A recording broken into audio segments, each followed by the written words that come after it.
Olá, queridos, a graça e a paz do Senhor Jesus. Nós vamos começar nosso diálogo hoje, essa conversa, essa palavra. Eu quero perguntar para você: você é uma pessoa perseverante? A perseverança, ela é muito importante para que você possa alcançar os seus objetivos. É importante que na nossa vida nós passamos por muitas dificuldades, mas o que vai nos dar condição para vencer é justamente a nossa dedicação, a nossa busca e a nossa perseverança. A gente observa que a vida ela nos oferece muitas dificuldades e boa parte delas só pode ser superadas através da perseverança. Então, ser perseverante é ser resistente e não desistir diante dos maiores desafios. Os desafios são muitos, mas só vamos alcançar o propósito se nós nos tornarmos perseverantes e também habilitar-nos a cada dia e treinar a nossa fé. Isso é importante. Nós vamos observar o primeiro exemplo. Quero dar exemplo aqui de homens perseverantes, já que nós estamos falando de perseverança. Nada melhor do que usar homens de Deus como exemplo. Por exemplo, Jó. Jó foi um homem perseverante. Jó era um dos homens cuja vida era repleta de bênção e prosperidade. Um dia, Jó foi acometido com uma catástrofe terrível. Perdeu seus bens e perdeu os seus filhos, as suas maiores bênçãos que ele tinha eram seus filhos. Jó perdeu tudo.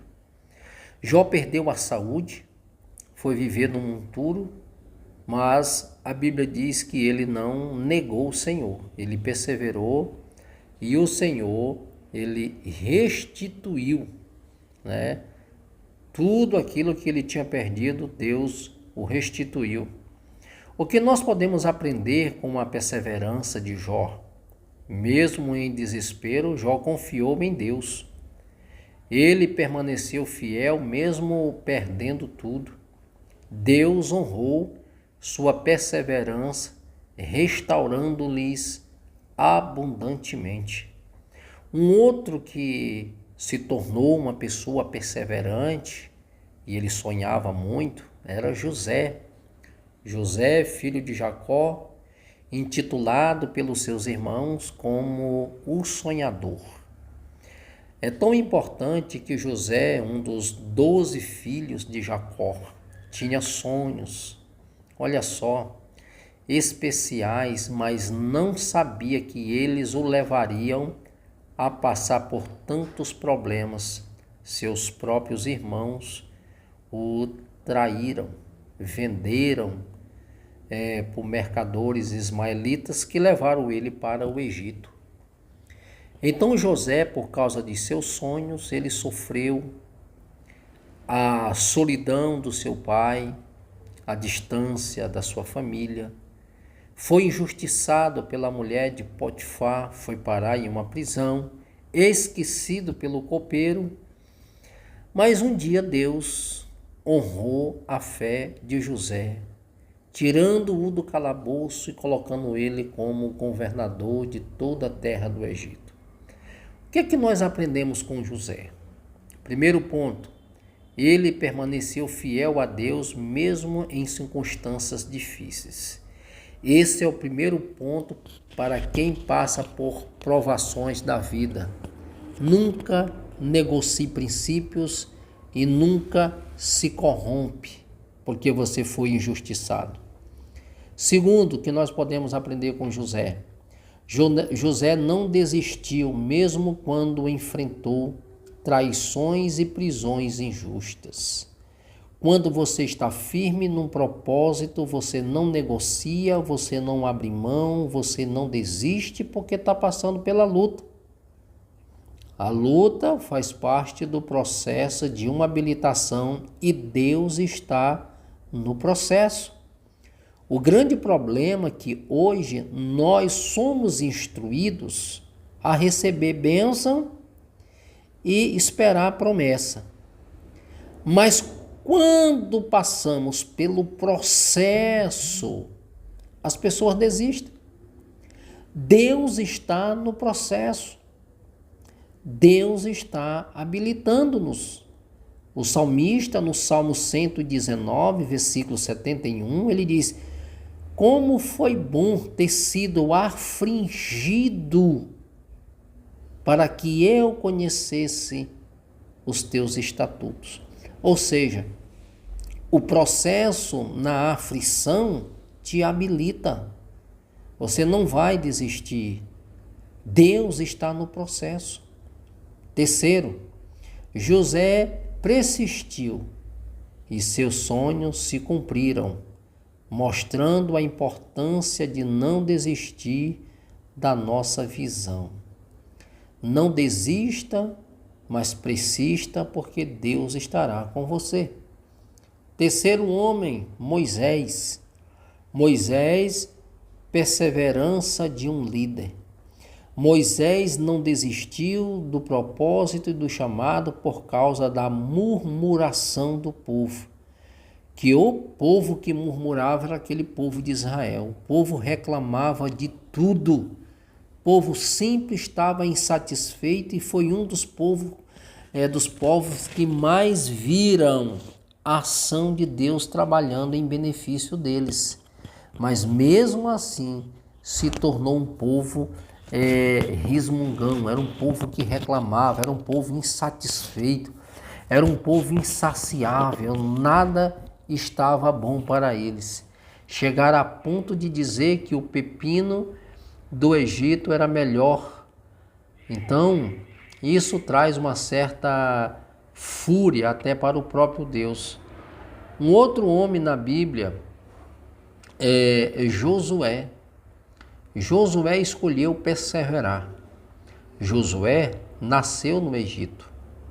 Enquanto o povo estava reclamando e murmurando, Josué decidiu perseverar. Decidiu ser diferente. E aqui há uma lição muito importante. Não é porque uma parte do povo está murmurando e insatisfeito que você tem que ser igual. Você continua servindo a Deus, perseverante, acreditando no propósito, no milagre, porque as coisas elas vão acontecer à medida que você for se entregando, que você for se envolvendo com as bênçãos de Deus. E o que é que nós podemos aprender com Josué? Primeiro, Josué lhe demonstrou que uma fé sólida pode superar as adversidades mais difíceis. Se você tem fé, uma fé sólida, não é uma fé oscilante, você pode superar os obstáculos mais difíceis da vida. É por isso que Jesus diz: crê em mim. Jesus sempre estava dizendo: crê somente. Tudo é possível ao que crer. Então, exercite a sua fé. Segundo, Josué teve resiliência para se manter íntegro no meio da idolatria. Ele não se envolveu, ele não se deixou contaminar, ele não se deixou levar pela idolatria. Isso é um homem maduro que sabe o que quer e sabe quem está servindo. Terceiro, sua determinação em seguir os caminhos de Deus influenciou o povo a voltar ao Senhor. Ou seja, a sua determinação em seguir a Deus e andar no seu caminho, isso levou ao povo a repensar sobre a sua condição e se voltar para Deus verdadeiramente, para servir ao Senhor. O quinto homem perseverante na Bíblia é Saulo, conhecido como o apóstolo Paulo. perseverança do Evangelho. O apóstolo Paulo ele foi um missionário incansável. Em meio à dor e à perseguição, o apóstolo ele se manteve firme proclamando o Evangelho de Cristo. Nem as prisões e os naufrágios foram capazes de impedi-lo. O resultado da sua perseverança está provado em mais de um terço do Novo Testamento, qual escreveu. Paulo escreveu 13 cartas no Novo Testamento. Isso é maravilhoso. O que nós aprendemos com o apóstolo Paulo? Paulo enfrentou perseguições e obstáculos, mas persistiu em sua missão. Quem foi que te disse que as provações elas são para te reprovar? Quem foi que te disse que os insultos é para te fazer parar? Quem foi que te falou que a adversidade que você enfrenta é para você desistir da igreja ou de Deus? Isso é conversa fiada. Paulo passou pelos maiores opressões, naufrágio, açoite. Ele mesmo diz, por mais de uma vez, pelos judeus eu levei 4 vezes uma quarentena menos uma. Fui esbofeteado na boca, sofri naufrágio, fui jogado de penhasco abaixo. Se alguma coisa eu tenho que me gloriar, eu me glorio na cruz de Cristo. Então Paulo ele é um exemplo de perseverança e de alguém que padeceu por amor a Cristo. E às vezes as pessoas abandonam a Cristo por qualquer coisa, por um desconforto, por alguém que não falou com ele, por alguém que te deixou, por um marido que te abandonou, pelo namorado que te desprezou. Que é isso? Que amor tão fajuto é esse que você troca e se decepciona por qualquer coisa? Precisa nascer de novo e conhecer o verdadeiro Cristo. Porque o verdadeiro Cristo que está internalizado em nós, que é gerado em nós, nós não abrimos mão dele por nada e nem por ninguém. Aí as pessoas dizem, mas eu saí da igreja, mas não abandonei a Cristo. Como se você é um campeão em quebrar princípio? Que o primeiro princípio que ele diz, olha, não deixai as vossas congregações como é costume de muitos. Não abandone a fé. É a primeira coisa que as pessoas fazem. É abrir mão da fé. Não se iluda, não se engane. Não deixa que os outros tirem o foco de você. Ou você do foco de Deus. Segunda coisa aqui que nós aprendemos com Paulo, ele manteve seu foco em disseminar o Evangelho, apesar das dificuldades. Ou seja, estou sendo esbofeteado, estou sofrendo naufrágio, estou sendo açoitado, fui jogado de penhasco abaixo, mas o meu foco é o Evangelho. Eu não mudo o meu foco por causa das provações e muito menos por causa das adversidades. Você que está me assistindo agora, qual é o teu foco? No que consiste a tua fé? Qual é o teu propósito como cristão? Qual é o teu propósito como levita? Qual é o teu propósito como divulgador da palavra, como discipulador, como pregador, como evangelista, como missionário? Qual é o teu foco? Qual é o teu objetivo? No que consiste a tua fé? Tu está olhando para onde? Porque a Bíblia diz que ela vai sempre nos instruir a olhar para frente. O escritor aos Hebreus, corramos a carreira que nos está proposta, olhando firmemente para o alvo, para o autor e consumador da nossa fé. Tem gente que olha para a roupa dos outros, olha para o cabelo dos outros, olha para o calçado dos outros, olha para a forma como os outros estão vestidos e acaba se esquecendo dele mesmo. Então, se tu começar a olhar para estas coisas, olhar para o defeito das pessoas, olhar para o cara que prega ruim, olha para o pastor que tira mais oferta do que outro, todas essas coisas, cada um prestará conta diante de Deus. Qual é o teu foco? Qual é o teu propósito? Então, quando você tem foco e propósito, você não abre mão disso. Paulo apanhava, Paulo sofria naufrágio, Paulo era esbofeteado, Paulo sofreu prisão. Ele diz assim, mas a sua perseverança reflete mudando, ou seja, isso aqui é o 3. Ele manteve seu foco em disseminar o Evangelho, apesar das dificuldades. Tem que ter foco na tua vida, meu filho. Se você não tem foco na vida, como é que você vai vencer? Você fica sendo levado como as ondas do mar, um grita para ali, você corre para lá, outro grita daqui, você corre para cá. Daqui a pouco você está tonto, sem saber para onde vai. Foco. Você tem que ter foco. Eu estou com 22 anos que sirvo a Cristo. Nunca abandonei a minha fé por causa de ninguém, porque o meu foco é Cristo. Eu sei que igreja tem escândalo, eu sei que irmão vai falar mal do outro, eu sei que um vai querer ser melhor do que o outro, mas nada dessas coisas me atinge e me tira do foco, do alvo, porque eu sei que isso acontece. Jesus já falou a esse respeito. A Bíblia está dizendo: no meio de vós há fracos, meninos, doentes, carnais, espirituais. Está tudo no meio de vós. E por que você se surpreende? Por que você para nessas coisas? Mas a Bíblia diz que também aos santos, aos eleitos, aos espirituais, sabe? E por que você não se espelha nesses? Às vezes a gente só olha para a fraqueza do fraco, só olha para os defeitos dos outros. Firma o teu propósito em Cristo e você vai ver a necessidade que essas pessoas têm de conhecer ao Senhor. É por isso que eu não falo mal de fraco e de ninguém, porque eu sei que isso faz parte do processo. Ele está sendo habilitado. Uns amadurecem mais rápido, outros levam uma vida inteira e às vezes nem amadurecem, mas você tem que suportar.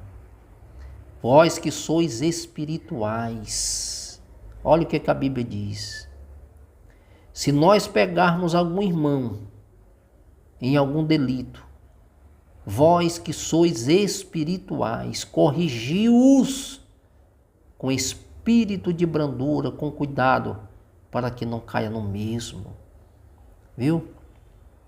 Então isso é o que a Bíblia nos ensina. Terceiro, sua perseverança reflete mudança interna, inspirando outros a persistirem na missão de evangelizar. Isso é o que nós aprendemos com Paulo. Sua perseverança reflete mudanças internas, inspirando outros a persistirem na missão de evangelizar.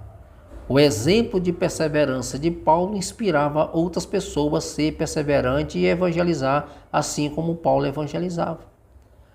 Outra, sexto, Ana, uma mulher perseverante. O maior desejo de Ana era ter um filho e ela era estéril.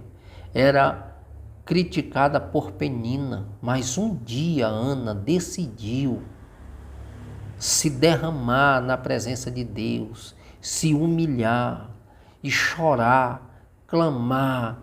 O sacerdote ali pensou que ela estava embriagada, até repreendeu, mas ela disse: estou embriagada, é de angústia. E ele disse assim: que seja feito conforme a tua palavra. E no ano seguinte, ela estava lá com o menino no braço. Isso é fé. Fé inabalável em Deus, superando um desafio impossível. É o primeiro ponto que nós aprendemos com Ana. Quem tem fé alcança o impossível, o inalcançável, o que está além das tuas forças, mas tudo é possível a Deus e ao que crê. Segundo ponto que nós aprendemos com Ana é a perseverança em oração. Tu quer orar um dia e já quer resposta? Daniel orou, foi 21 dias. Depois de 21 dias que chegou a vitória. Não estou dizendo que tu vai orar 21 dias. Só estou dizendo que tem que haver um tempo de oração e de perseverança em Deus. Terceiro, não permitiu que a opinião dos outros determinasse sua fé. Isso aqui ele é determinante na nossa vida. Não permita que os outros venham te influenciar a desistir do seu propósito.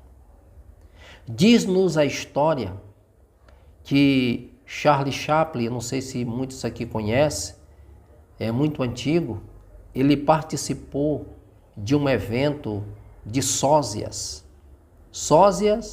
de Charlie Chaplin. E ele, sendo verdadeiro, foi participar do evento. E ele ficou em terceiro lugar. E a lição que ele deixou é: quando você depende da opinião dos outros, você deixa de ser você mesmo. O sósia de Charlie Chaplin, e ele sendo verdadeiro, ficou em terceiro lugar. Então, Ana nos dá um exemplo. Não permite que a opinião dos outros determine a sua fé. Não se deixe levar pela vida dos outros, porque quando você depender da opinião dos outros, você deixa de ser quem você é. Então, deixa Deus te usar e use a tua fé. Use a tua fé. Sétimo, Ruth. Ruth foi uma mulher determinante na sua batalha. Perdeu seu esposo, renunciou seu povo, seus deuses, para acompanhar sua sogra Noemi. Foi para uma terra estranha. Deus honrou Ruth de uma tal forma que da descendência de Ruth nasceu um rei que unificou Israel, que foi Davi.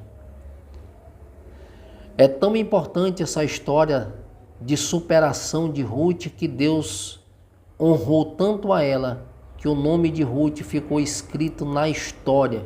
Cristo veio da descendência de Davi. Olha só o reflexo da ação de uma mulher que decidiu andar, viver e demonstrou sua fidelidade, comprometimento, mesmo em meio às adversidades. Isso é que nós aprendemos com Ruth. Segunda lição que aprendemos com Ruth: ela confiou em Deus para guiar seu caminho mesmo diante das incertezas. Ter fé, andar por fé, é diferente de andar por vista. Andar por fé é confiar totalmente em Deus, que Ele vai te conduzir. Isso é andar por fé. Terceiro que nós aprendemos com Ruth é a perseverança e a fé de Ruth resultaram em bênção e em lugar especial na linhagem de Cristo. Foi o que eu falei agora há pouco. Oitavo, o paralítico do tanque de Betesda. Essa história aqui já é no Novo Testamento, todos conhecem. Num tanque em Betesda, um homem paralítico lutava por 38 anos por um milagre. Quando as águas se agitavam, quem mergulhasse primeiro seria curado. Mesmo com suas limitações, ele persistia, mas nunca chegava a tempo. Quando Jesus encontrou o homem, explicou sua dificuldade. Ou seja, mesmo ele sabendo que aquilo ali era quase impossível, porque ele mesmo disse para Jesus: olha, quando eu tento me levantar, vem outro e pula na minha frente. E naquela arrumação ali, ele, em busca desse milagre, ele ficou 38 anos à espera. 38 anos, pessoal, não é 38 dias, é uma vida. Jesus, sabendo disso, se aproximou daquele homem e disse: tu quer ser curado? Essa história está em João capítulo 5, versos 6 e 7. E ele disse assim: não tem ninguém que me coloca na água. Não tem ninguém que me coloca no tanque quando a água são agitada. Outro e pula na minha frente. Então Jesus, ele disse ao paralítico, levanta, toma o teu leito e vai para a tua casa. E aquele homem foi curado. O que é impressionante nessa história, gente, chega até a ser revoltante nessa história, é que o cara ficou 38 anos lá e não teve ninguém que colocasse ele na água. Olha o nível das pessoas que estão à sua volta. Observe isso. Enquanto ele estava paralítico, ele precisava de ajuda e ninguém o ajudava. Olha só. Quando ele foi curado, e a Bíblia diz assim, e era um sábado. Quando ele tomou o leito e foi embora, encontrou um fariseu religioso e diz: tu não sabe que hoje é sábado e não pode carregar o teu leito? Tem gente que não contribui para somar em nada na tua vida. Para somar em nada. Quando você recebe a tua bênção, ainda quer ofuscar a tua alegria. Ainda quer roubar a tua bênção. Mas ele estava tão inundado na presença, ele estava tão feliz que eu vou parafrasear, eu não quero nem saber se hoje é sábado, mas aquele que te diz, levanta, toma o teu leito e vai para tua casa, ele disse, é isso que eu estou fazendo. Ou seja, eu vou fazer aqui uma aplicação. Enquanto eu estava doente, você não foi me ajudar. Hoje eu estou na bênção, você quer dar pitaco na minha vida. Você quer decidir como eu tenho que viver. Então, o religioso faz isso. O religioso, ele quer determinar como você tem que viver, mas ele não te auxilia quando tu mais precisa. Que a gente não pode permitir que a religiosidade cegue o nosso entendimento, que não tira de nós a compaixão que nós devemos ter de alguém que precisa. 38 anos esperando que um filho de Deus jogasse ele na água e ninguém foi. No seu momento de alegria, no momento de gozo, quando ele estava ali celebrando a saúde, quando ele estava voltando para casa, o religioso diz, hoje é sábado, tu não pode carregar teu leito. Misericórdia, sabe? Tem gente que é assim, não agrega nada na tua vida, mas ele sempre vai estar ali para falar de forma negativa a teu respeito. É por isso que quando você está tão cheio de Deus, você não se preocupa com isso. Você glorifica e exalta a Deus. Uma outra mulher aqui é chamada a mulher do fluxo de sangue, aqui é outra, 12 anos sofrendo, com hemorragia, gastou tudo que tinha e ela foi atrás de Jesus. E ela disse, se tão somente eu tocar na orla de suas vestes, eu serei curada. E ela foi ao encontro de Jesus, tocou nas vestes de Jesus e foi curada para a glória de Deus. Querido, tem mais pessoas aqui, mas o vídeo não ficar muito extenso. Vou ficar aqui até na mulher do fluxo de sangue, mas eu vou falar 3 coisas que nós aprendemos com ela. Primeiro, mesmo quando todas as esperanças parecem perdidas, nós devemos manter nossa fé em Deus. Segundo, devemos persistir em buscar a solução para nossos problemas, confiando no poder de Deus.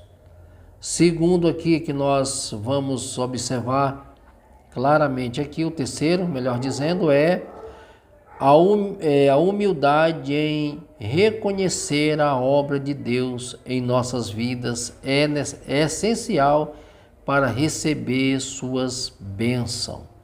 Queridos, que Deus te abençoe, te dê muita graça. Se inscreva neste canal, comente, compartilhe com seus amigos e que Deus possa te abençoar rica e poderosamente em nome de Jesus.